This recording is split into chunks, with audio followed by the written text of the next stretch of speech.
Hey, prepare yourself, guys. Welcome back to another episode of Talking Through the Media, your home for entertainment news and reviews by fans for fans. I am Chris Fagan, and joining me, as always, is my wife, Joey Fagan. Hey, babe.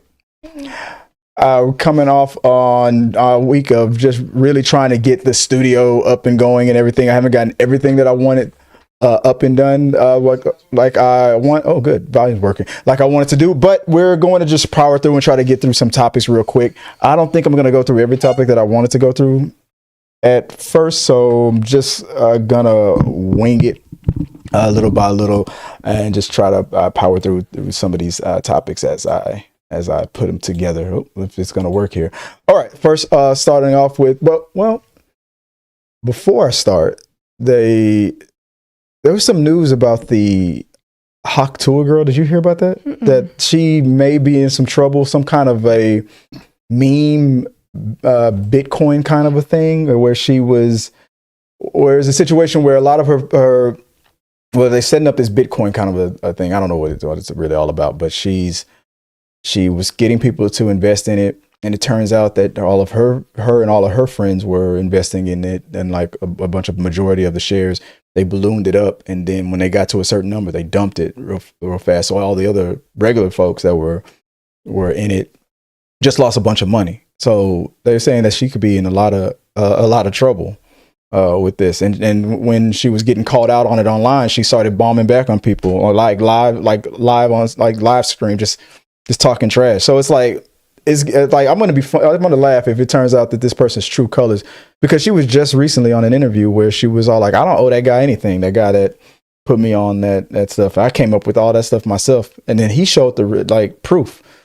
Where because she was saying like she's not really like that type of a girl, and they put her up to it and stuff, and he showed proof that no, listen to her words, and she was like, can we do another take? I think I can do something more edgier, and then she came up with that hawk to spit on that thing. But I mean, her podcast, whatever she does with her friends, is nothing but edgy stuff. Raunchy, edgy stuff. Like now she's trying to. That's not who I am, but that's all you. No one's making you do that. You're doing that with your friends. I think she's trying to get defensive, trying to act like that's not all she is, and that she's really trying to disassociate herself from that dude. And I was saying like hey, legally maybe she doesn't owe him anything, but at the same time she wouldn't be nothing without that situation. So I don't know. I don't know. But if it turns out that she's just a schemer and all this, her true colors is coming out, I don't know. Let me look at it. But I'm gonna be honest with you. This is exactly how I feel about it. Ain't nothing gonna happen to her, because for the next 4 years, let's say she does get convicted. People are like, this is a felony. She can go to jail for this. She's going to bat her eyes at the right person and get a pardon. That's exactly what she's going to do. She's going to go, oh, please. And then, remember Hawk 2 spilling that. And then she'll remind them that she dissed the black dude from that podcast, from his podcast. And then she'll get a pardon. She'll be fine. She's going to get a pardon, just strictly from that alone. Anyway, but moving on, let's go to the real main topics of the, like, guys, for the theme of this episode of Talking Through the Medias, it's like race, reality. So there was a whole bunch of stuff that I really had planned, but we just don't really have the time. Maybe this weekend I'll get into it. There's some Reddit stories that dealt with like interracial couples and stuff like that. If you guys don't remember, me and Joy are an interracial couple. So a lot of the themes and the topics that we are going to talk about has a lot to do with black and white. I just put it like that. And there's some themes here. So race, representation, and reality in Hollywood really is what the theme is. And starting off with the first topic, I wanted to get into, because I didn't have time to really cover it because it was around the Thanksgiving holiday and stuff. So Jonathan Majors, that news that his ex-girlfriend dropped the lawsuit against him with prejudice, which means that she cannot file again. People are taking this as another sign that Jonathan Majors should be, returned to the MCU, and that another innocent man, found it. And I'm like, to me, it's like the way people treat Star Wars. It's like when the Kang storyline was happening in real time, people were bitching and complaining about how it wasn't working, it sucked and stuff. But the second that it was about defending a man against a woman's lie, great. then now he's great. Now it's like, bring him back, and they're comparing it to Robert Downey Jr. Like, what do you think overall? Do you think that whole thing about comparing his situation with Robert Downey Jr.'s situation, like, do you think that's fair? Do you think Marvel should give him a chance? Or what overall? I think he's gonna make a comeback. Yeah. But I think people forget. You know how long ago that happened to Robert Downey Jr.? That didn't happen yesterday. There was some time, and it didn't instantaneously. Yeah. He didn't screw up, and then the next day they go, "Oh, you want to be Iron Man? You want to be Iron Man?"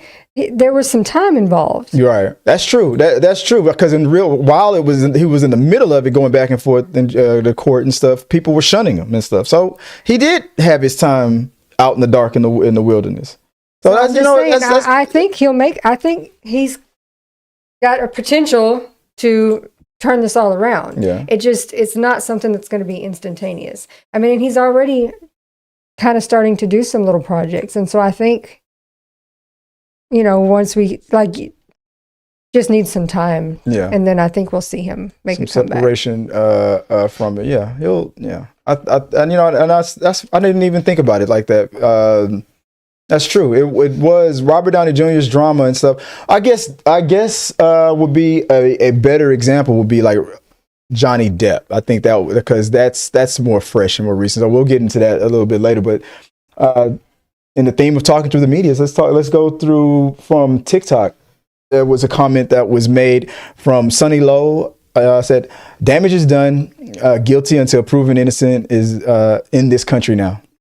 That's what a lot of people feel like. Like nowadays, you're guilty and you have to prove you're innocent, but the damage is done. For a lot of people, I mean, there's like, for a lot of people, those accusations and stuff, your representation can be damaged and whatnot. I wish it would be nice to be in a situation where if you were found 100% acquitted or not guilty, the other person that accused you lied, I would hope that your career could bounce back. But most companies are like, well, you still come with that baggage. So I don't know. But at the same time, there's other famous people who, Brett Favre is still holding on to I don't know. I think it just, you're just going to have to see. I think it's just going to be some time. It's not going to be instantaneous. I hope that he's able to turn it around. Yeah. I do agree that, yes, sometimes it doesn't work. We know to this day, and he was guilty, but yeah. Michael Vick, to this day, if someone mentions his name, they're like, don't let your dog around him. Damn shame what they did to that dog. And you're like, come on, guys, that was I hope he's not. Yeah, I hope he's not doing that. From Twitter, there was, from Discussing Films, Grownish Gambino says, if Johnny Depp could come back, Jonathan Majors should sue. If Johnny Depp comes back, Jonathan Majors should sue. But sue for, yeah.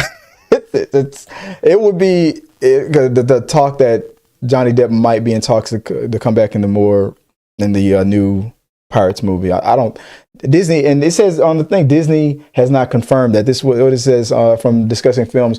One new Pirates of the Caribbean movie script currently in development may include Johnny Depp returning as Jack Sparrow if Disney and him reconcile. Disney has not reached out to Depp yet, so they might not. So it's just speculation. People are already on the warpath of that. And again, comparing it to Robert Downey Jr., if we can forgive him. But like you said, Joe brings up a great point. There was a lot of time between for Robert Downey Jr.'s slow rise. He had to go through TV, and then that was back then before streaming, and when going from movies and Oscar nominations to regular television was considered bad for your career. He had to go through Ally McBeal and slowly come back, and he chipped away at it, and he got some favors involved, and he bounced back. But let's not get into the whole Terrence Howard really hooking him up and then screwing over. Some of it too has to do with the success. If Iron Man had flopped, oh yeah, then people would have been like, well, see, that drug he shouldn't have been on. Yeah, that drug he shouldn't have been on there. Yeah, exactly. But because it was super successful and continued to push out all these movies, and it's like, see. And the second the Avengers made $1 billion, that was it. It was over. That was over. So yeah, that's true too. Money talks. At the end of the day, let us know what you guys think. If you got anything more to say on add to it, let us know in the chat below, in the comments below. All right, another bit of breaking news. I'm not gonna say his name correctly. I don't really know how to say his name properly. It turns out that, let's see if I can, because I know I'm not gonna say it right. Let me pull it up right here. Okay. So is it Paapa Essiedu has been offered to play Severus Snape or Snape, I don't know his name, from Harry Potter, in the Harry Potter TV series, which was a role originally played by a white man. And so, like, I even put a poll up. Like people are already going to start up with the whole, you might as well let Tom Hanks play Martin Luther King or Black Panther or something like that. You know, it's always that situation. It's never people, and then people start making these memes and making these jokes that I'm pretty sure, like, channels like Geeks and Gamers, we're going to have a real nice, fair and balanced discussion about this casting. I see no drama happening here at all. And yeah, it's just funny. Of course, I haven't even checked, but I could only imagine what they're saying about this person. And I had to admit, I don't know much about his career, but I went to Wikipedia and I looked it up. And just to start off, and that's why I got this picture up right now, because, let's see, Paapa Essiedu, if I'm saying it wrong, please correct me in the chat. I know I'm saying it wrong. I'm butchering it, but I apologize. Let's see, his breakthrough came with his role in the HBO miniseries I May Destroy You back in 2020, earning nominations from the Primetime Emmy Awards and the British Academy Television Awards. He portrayed George Boleyn in a Channel 5 miniseries, Anna Boleyn. He had a starring role in an AMC Plus action series, Gangs of London. He was in Lazarus Project, and he was also in Black Mirror, Demon 79. He made his feature film acting debut as a policeman in Kenneth Branagh's mystery film Murder on the Orient Express. He took the role in a horror folk film Men in 2022. So he's been around the block. He has nominations. He has acting chops.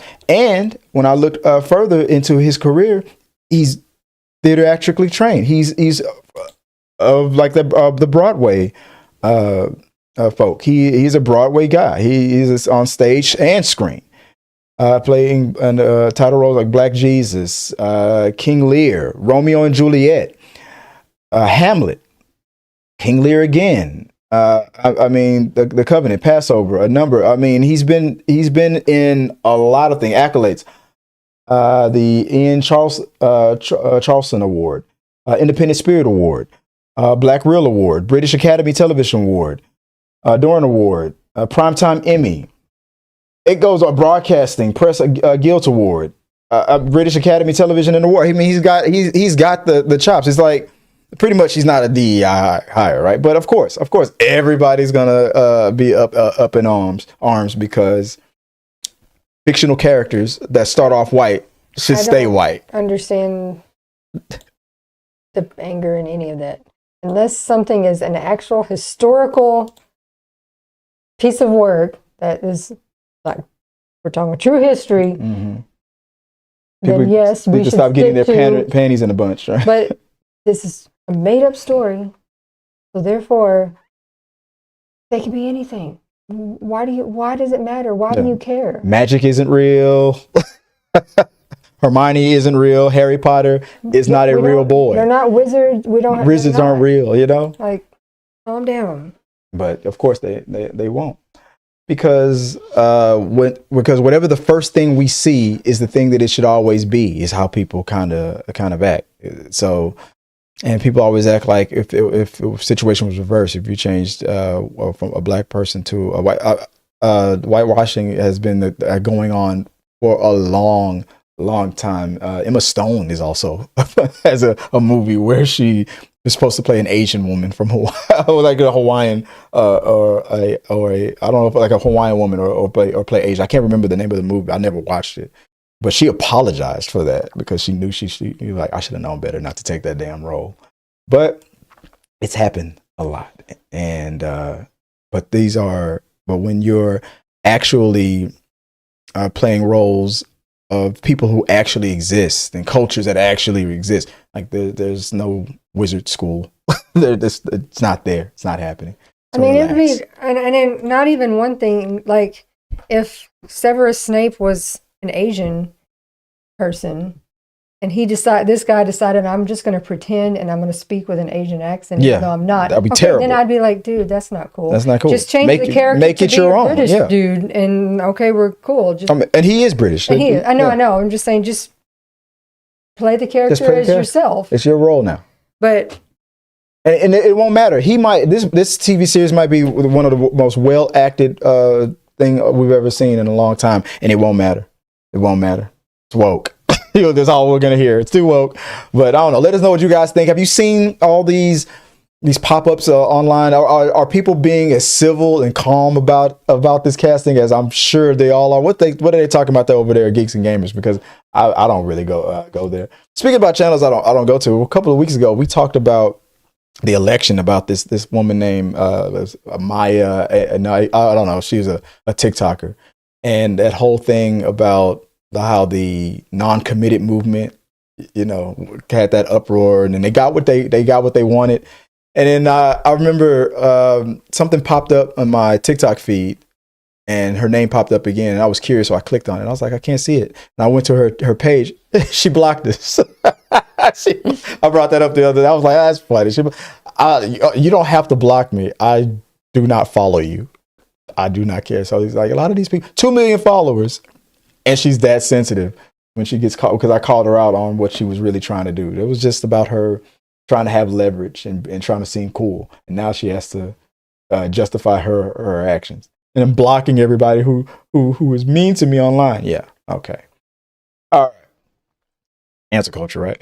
But moving on to another topic. So one of the most watched videos that I've ever done on TikTok was involved with the TV show Yellowstone, especially these characters right here, Teeter and Kobe.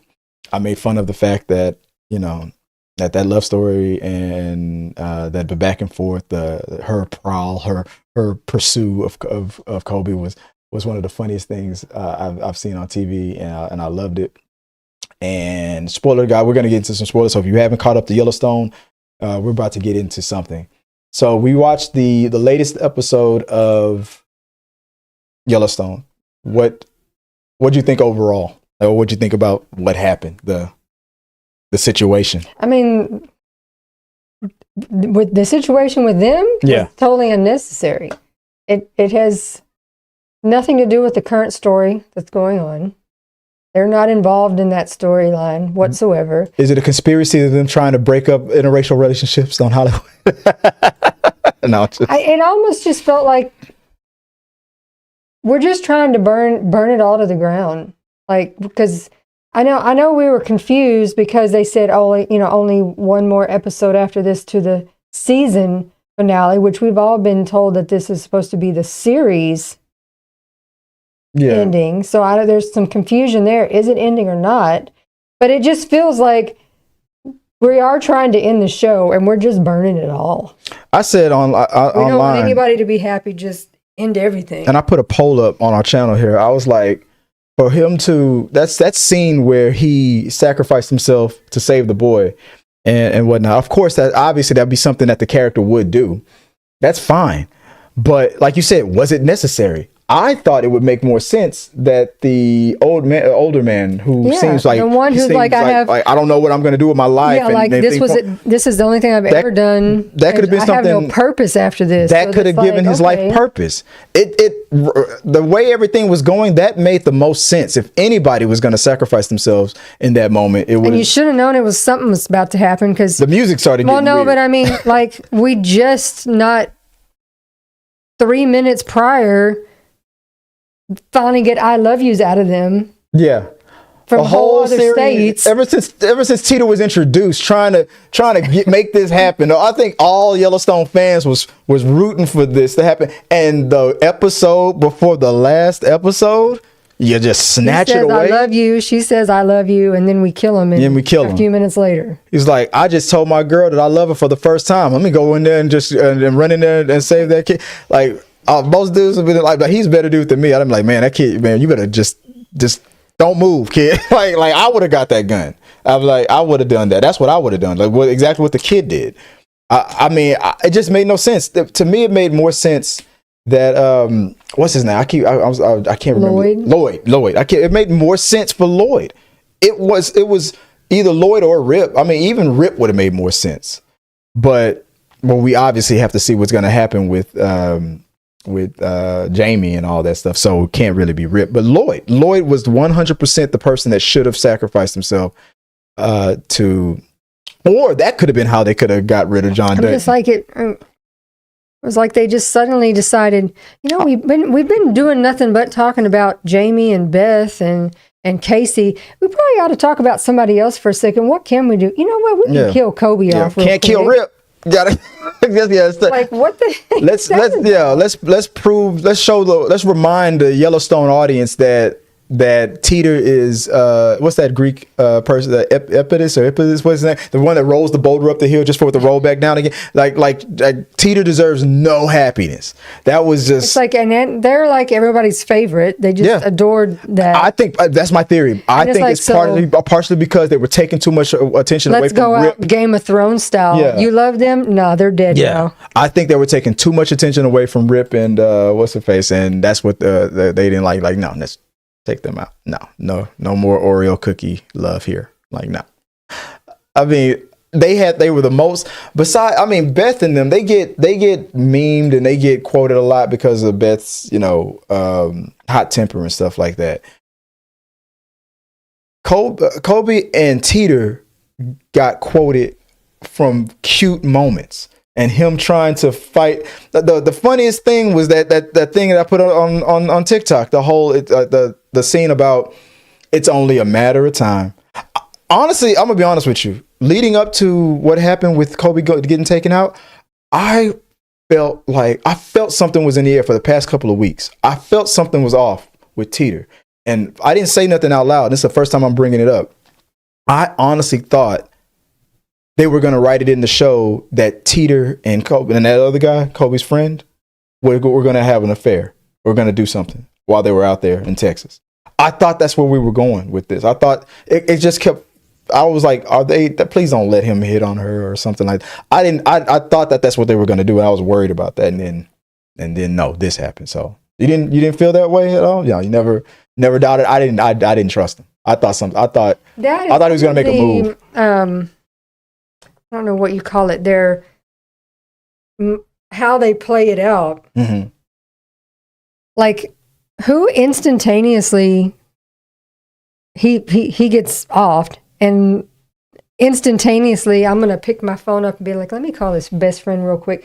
Hey, I'm gonna let you know, like 2 seconds ago. You just died. Yeah. That was that. And would you go tell Tia? Well, that part to me wasn't unbelievable. All the bodies that are buried all over that ranch, that ain't nothing to them. No, would you think there's usually some other steps? Are we cleaning up? Or who else are we calling? Mm-hmm. Are we calling the authorities? What are we doing? And then I'll call people to say, hey, I just want you to know. But no, the first thing I'm going to do is whip my phone out. Wouldn't you want to be the first to know? Well, you think technically, I mean, like, wouldn't I would think she would be mad if he made any other call besides to her first. No, I'm talking about emergency type calls. They said he died. It was instant, like a kick to the chest. that horse was a man killer or something. I don't know. They kept pumping it up so much to the point where I was like, it feels like somebody was going to get taken out by that horse. I thought it was going to be the boy. Then when Kobe came in the room, I was like, damn it. I was like, that's the weird thing I was feeling. Is it bad that I was kind of hoping it was the boy? I felt bad. I was like, oh, that'd be crazy if that kid shouldn't have gone in there, kid. But Kobe comes and saves him. That's fine. He went out a hero, but it was not necessary. It should have been Lloyd. I mean, you could have still had drama by just having someone get injured. Oh, he stomped on him. He broke his leg. You know, he paralyzed him. Something. Cut his head, or he's bleeding. They survived the horse attack when they got stomped around in the road. They survived all those horses, and then this one, like, I don't know, it was weird. I don't know. It didn't feel good to me. But there was some comments that came in on that. Some people had a lot to say on it. But here's from Facebook. We had Annie McPherson says, Kobe's death hurt me more than John Dutton's for sure. Do you agree with that? Do you think? Yeah. Way more impactful. It wasn't off screen. It was right there in your face. You were screaming at the TV, hoping it wasn't about to happen, and boom. I think they were trying to make up for the fact that Dutton's had to be off screen. They wanted to give us an impactful one. Because I'm sure if what's his name would have came in and filmed himself getting taken out like that, it would have had more of an impact. But they probably saw that as like, people aren't going to be satisfied with him being taken out. I don't even know that would. I think with Kevin Costner, people were just mad at him. But it reminded people of the delays and stuff. So they were just like, okay, cool, he got taken out. I know besides it being more impactful than John Dutton's, people aren't really worried about Kevin Costner that much anymore now. That people are kind of moving on now. From Instagram, o.jen.meyer says, my heart shattered watching that. It was not needed. It was unnecessary. It was like 100% what you were saying. It was totally not needed, totally not necessary. So, yeah, came out of nowhere. It should have been Lloyd. Hashtag it should have been Lloyd. That would have been that's make that into a movement. All right, guys. Let us know what you guys think about the whole situation with Yellowstone. Did we spoil it for you? Are you mad that the Teeter Kobe love journey has come to an end? It's a tragic kingdom, is what I called it. So let us know what you guys think. Comment and let's keep talking. So moving on to the movies, more of the movies part of it. I've been meaning to do a review of Moana. I saw Moana 2 recently, and I didn't get a chance to do a proper review. So I'll just say real quick, just for a soundbite, I guess, I'll just say I enjoyed the movie. It was a great adventure, just like the first one. What stood out was that they were trying to recapture the magic that they had in the first one, but the music, the music writers that were in part one, that they didn't bring them back. What's his name from Hamilton? What's his name? Lin-Manuel wasn't. It was so noticeable. It wasn't jarring, but it was like I knew from the very first song. There was only one song that I was like, this is a bop, or this is, but it wasn't gonna. It wasn't like, I wasn't expecting much from Moana 1, but then almost every song was like, it was like it was. There's more than one song that I like from Moana. So, and there's none that I like from it was just, and then at one part they were trying to capture his style, and I was like, no, don't do that. But as far as like the animation, people were saying it should have stayed on Disney Plus. It wasn't. No, it was up to par. They made the right decision. You're gonna make more money putting it on big screen. They made the right decision. The adventure, the storyline, it fit perfectly for a sequel. Was it better than the original one? No. Did it have to be? No. But I enjoyed it. I had a very good time. I think my kids enjoyed themselves. They had a good time. I think overall though, we enjoyed the overall story, the vibe, the feel of part one. And the only missing element was the music. It just felt like everything else. I felt honest. It's weird to say, but I felt like if that one piece was included, it may have raised my enjoyment just a tad bit more. Like, especially how we were talking about musicals and how we were talking about how we didn't enjoy Joker 2, and the music element was what was the letdown. A lot of these in it. Movies are forever known by their music. song. Yeah. I mean, Let It Go. Yeah. Everyone knows, even if you haven't seen the movie, you know what movie that's from. Yeah. You know, Little Mermaid. People have They have these standout, breakout songs. So, yeah, if you don't have any standout songs, then you're not going to have as good a movie. Yeah, and a lot of people, as far as Disney, a lot of people feel that the movie was still good. The adventure, the story was still good, but it was just missing that heart, that one little feeling. And that doesn't. But I'd rather have a good movie versus great songs and stuff. If I know that the story is still watchable, it was great. I had fun. I laughed a lot. The adventure was sort of kind of paint by numbers to the same kind of steps that she did in part one, but there was a little bit more added to it, so to make it not a carbon copy of the original. So it was original enough to make me enjoy it, because I was afraid that it was just going to be a carbon copy of what they repeating what they did in the first one. But they didn't. They did a good job. They brought the pig along this time, which was cool. And I was looking forward to my line from part one. I was like, please call those the chicken and the pigs your boat snacks again, because we used to, ever since Moana 1, we call fruit snacks boat snacks, and that came from Moana. And he did. He's like, oh, we got more boat snacks. So we got the pig there. So it was when he kept threatening to eat the pig. So it was fun. I had fun with it. Now, why am I bringing all this up? That's my review, by the way. Why am I bringing up Moana 2 besides my review? Well, so there were people online who were trying to go viral, the ultra Christian right. And this one person here, Jenna Joy Happy on Instagram and on TikTok, was saying things like the movie Moana 2 was demonic and I had to walk out of it. There was a video that she says holding her son. We're walking out of Moana 2. We're so super disappointed because it's so demonic. And it was funny how I saw a response to that. Is like somebody was like, it's funny how certain religious folks don't ever call movies demonic unless it's about other people's cultures and stuff. It's every time whenever the skin tones are a little bit darker, then all of a sudden it's always demonic. These types of people always use that word demonic. It's funny.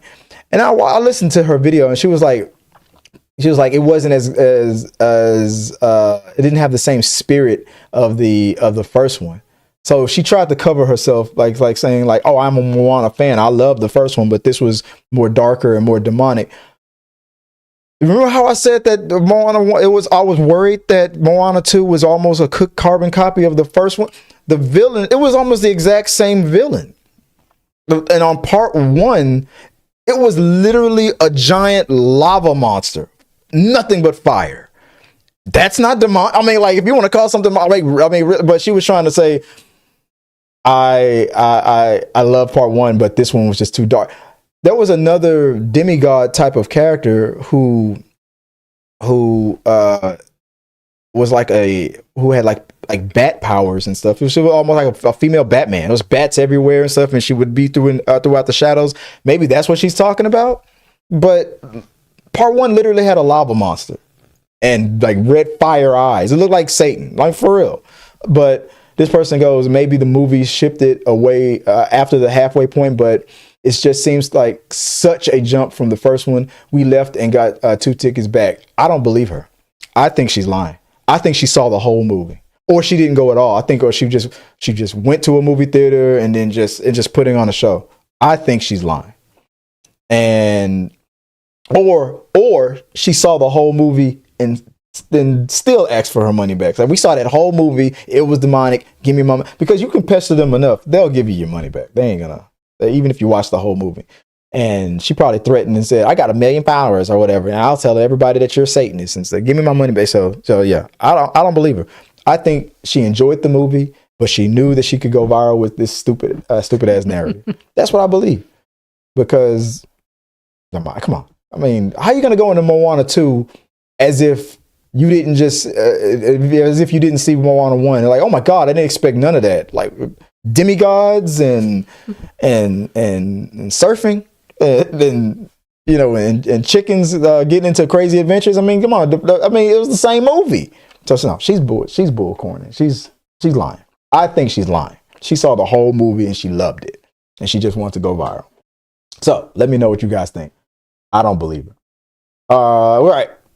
Last thing before I'm gonna make this one fast, because last thing I wanted to talk about was movies. I mean, we're about to get into Christmas, and there's no time. Maybe on the last week, maybe on Christmas, maybe I'll do a video about like my favorite Christmas movies and stuff like that. Maybe I'll do a top 10 or something like that. But where'd that come from? Where's the video? So the movie that I wanted to talk about was like movies that I consider unofficial Christmas movies that aren't really Christmas movies. And people always think about Die Hard. Okay, that is on the list, but like this movie that you guys saw that I just flashed up, The Long Kiss Goodnight. I'm going to consider that a Christmas movie. Did you ever see The Long Kiss Goodnight with Samuel L. Jackson a long time ago? A million times. I love that movie. That's one of my favorite movies. What's Christmas about it? It had Christmas in it. I mean, it was in the background. I mean, and that's my point. Christmas wasn't the focus, but it was around the Christmas time. All that. I mean, there was ice. There was a church. There was snow. It's also official, unofficial Christmas, right? So I'm gonna do some spoiler. Like if you haven't seen The Long Kiss Goodnight with Samuel L. Jackson and Gina Davis, it's a must see, and I'm gonna go down the list of reasons why. I'm gonna give you some spoiler bullets. I've been talking about doing what I call spoiler bullets, and I'm gonna introduce that right now. So, spoiler bullets of The Long Kiss Goodnight. Number 1. Okay, let me get my phone. Number 1. Amnesiac Assassin. The film opens up with a captivating scene in which Samantha Kane, played by Gina Davis, is introduced as a school teacher and devoted mother living in the small town of Honesdale, Pennsylvania. However, Samantha has no memory of her past, having suffered from amnesia after a car accident 8 years prior. The intriguing premise sets the tone for the film. Number 2, spoiler bullet. Number 2, The Mystery Stranger. The plot thickens when a mystery stranger named Mitch, portrayed by Samuel L. Jackson, is hired to investigate Samantha's past. Their individual meeting is electric, filled with sharp dialogue and tension. 3, The Dark Revelation. As Samantha begins to remember fragments of her past, she discovers that she was once an elite assassin working for a covert government agency. 4, The Deadly Plot. The stakes rise when Samantha learns about a deadly plot involving a nuclear bomb. I don't remember a nuclear bomb being smuggled into the U.S. by a terrorist group. This urgency propels Samantha's and Mitch into a race against time as they must stop the plot before it's too late. Kidnapping and chaos. Number 5. In a heart-pounding moment, Samantha's daughter, Caitlin, played by Yvonne Zima, is kidnapped by the terrorists to use as leverage against Samantha. The emotional stakes heighten as Samantha has to confront her past and embrace her lethal skills to save her daughter. And that was one of the funny parts of the movie was the fact that when she was becoming the assassin again, she was acting like she didn't like her daughter. She never really wanted a kid that was going to slow her down. She started yelling at her daughter and whatnot. But then it was, by the end of the movie, it was like a merge between the assassin and the mom, that their character that she created, they merged into one. So she became a loving mother, but a loving kick-ass assassin mother. Number 7, spoiler bullet number 7, The Showdown. The climax features an explosive showdown at the end at an abandoned amusement park where Samantha confronts the terrorists in a thrilling sequence filled with gunfire, hand-to-hand combat. She faces off against the lead villain, who is revealed to be a former colleague and friend turned enemy. That fight between her and her ex, that dude, and it turned out to be his daughter. That was his daughter, the main bad guy. That was his daughter, and she told him that, and she was like, and he didn't care. He was gonna offer. He didn't care. The thing I loved about their fight scene was he pulled out a switchblade, and I remember she was like, "Oh, babe, only 4 inches," and he was like, "You'll feel me." Like, that movie had so many lines that I just loved. Like when like there was a scene, I think the guy from not Billions. What's that other movie from HBO with the father and his crazy skin, his kid? Succession. I think that was the guy from Succession was in that movie. He cornered Samuel L. Jackson, who was singing one of his stupid songs, and he cornered him, and he was like, "You were I got the drop on you when you were doodling on a piece of paper when you were drawing a picture of a man's phallus or whatever the word he used." He's like, "That's a duck, not a dick." And like little stupid stuff like that. I'm like, the guy had to look at the picture again. He was like, "Wait." Well, I mean, the movie had a whole bunch of lines like when the main bad guy was trying to get his team to take out Samantha, and one of his guys was defeated, and he got on the radio like, "Sir, she got away. She got me. I think I'm dying. What do I do?" And the main bad guy was like, "Continue dying. Out." Like he was one of my favorite villains. Like him. There's Deacon Frost from Blade, and I think there's another one in my top 5. There's some more in my top 5. He's in my top 5. Funny, kick-ass bad guys. He was great. I loved him. The twist, just when it seems that Samantha has the upper hand, a shocking twist. Mitch is revealed to have been working with the terrorist group. We already found that. The finale confrontation, in a heart-stopping moment, Samantha has to choose between saving her daughter and stopping the bomb. She manages to do both, using her cunning and combat skills to disarm the bomb at the last second, showing her growth as a character and as a mother. Like I said, there was like a merge between her, the mom, and the assassin, the murderer and the mom. Resolution and a new beginning. The film concludes with Samantha finally coming to terms with her past, having embraced her identity as both a mother and an assassin. She leaves her old life behind, ready to start anew with her daughter. The final scene is a poignant, leaving audiences with a sense of closure and hope for Samantha's future. I still wanted a sequel to it. That was behind the scene facts. Gina Davis performed many of her own stunts in The Long Kiss Goodnight, including the fight sequences.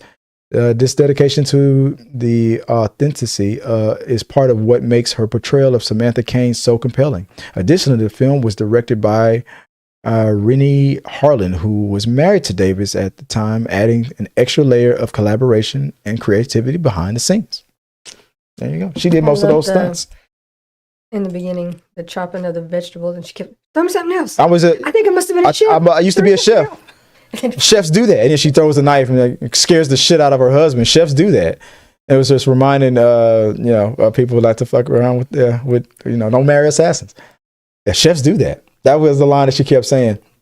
Oh, my favorite. One of my favorite scenes was when she was trying to be badass and try to that new life that she created. She was trying to disassociate from it. So she was pretending like she was flirting with Samuel L. Jackson. And he was like, what's going on here? And she was like true love or something. He's like I am not that attractive. There's no way that this would be happening. I am not that good looking. No, one of my favorite scenes when they're stuck in the hallway and they're cornered and they got their guns and they're like, all right, we got a full clip, just point and spray. And they were like 3, 2, and then a grenade just bounces right in the race. Like, fuck it, run for your life.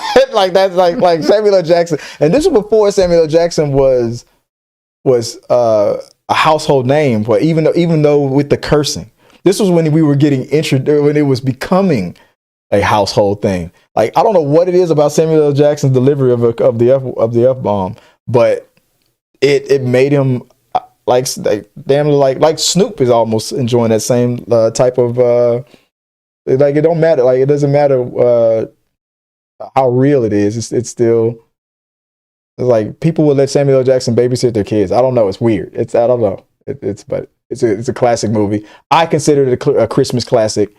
Even though, like, my own wife was like, I don't remember nothing Christmas about it. It was Christmas all over that movie. It was a couple of days before Christmas. That's when it was set. It was a Christmas movie, technically. That's my opinion. I don't know. That's how I feel about it. Kevin's choice there, I feel him. Yes. Whitney Houston's The Preacher Wife feels like a Christmas movie. Because it is, he's an angel. It's all about Christmas. They're getting ready for the Christmas play and the singing and the kids, the nativity. But is it considered a Christmas movie though? Is it I just looked it up because I was trying to remember, and I remember the movie. It's a Christmas comedy drama. Yeah, but that is an official Christmas movie. I'm talking about movies that people don't consider Christmas movies, like Die Hard. That's not something that comes up when someone says, "Oh, I want to watch a Christmas movie." No one goes, "Let's watch The Preacher's Wife." Yeah, that's true. That's true. Medea Steals Christmas is what people probably come up with. But yeah, I remember seeing The Preacher's Wife one time before. But yeah, come up with any other unofficial, official Christmas movies that you guys want to shout out. Let's shout them out here on the show. I'll bring up another one next week. Maybe it'll be Die Hard. What about Edward Scissorhands? You didn't like Edward Scissorhands, right? That was a movie. I mean, I've seen it, but it's not a memorable movie for me. It's a classic, Christmas classic. All right, and we'll talk about it again next week. Guys, thanks a lot for joining us here for this latest episode of Talking Through the Medias. I'm hoping to get back on track. Like I said, I've been busy with the holidays and stuff. Things slow down, and I'm trying to get the new studio up and running. We're going to be doing more interviews. I'm trying to schedule some things. You'll see the new studio in play. We'll do some Reddit reactions. I'll work on. Maybe we'll work on that like Friday or Saturday. We'll do these Reddit stories that I want to do. There was a thing that I came up with that I was thinking that I wanted to introduce, where, you know what, I'm not going to say it out loud just in case. It has to do with Reddit and movies. That's a little hint, but I'll save it. A little mystery. Let me know what you guys want to talk about, and appreciate you guys for watching us. Catch us on replay and share your thoughts on the topics when I segmentize everything, or on social media. Follow us on social media. Help us out and hit that follow button, hit the like button. Let us know what you guys think on the things that you want to talk about. You got a list of Christmas classics? Let me know. You got some thoughts on what happened with Yellowstone? Let us know. If you have some thoughts on what's going on with Kang and Doomsday, let us know. Until next time, guys, have a good one. See you next week. Peace. Thank you guys for watching our video. I really do appreciate it. Remember, you can support our show by becoming a member or a patron. So click the subscribe button. Don't forget to ring the bell for notifications so you'll never miss out on when we go live or post new content. Let's stay connected, grow this community together. Like, subscribe, comment.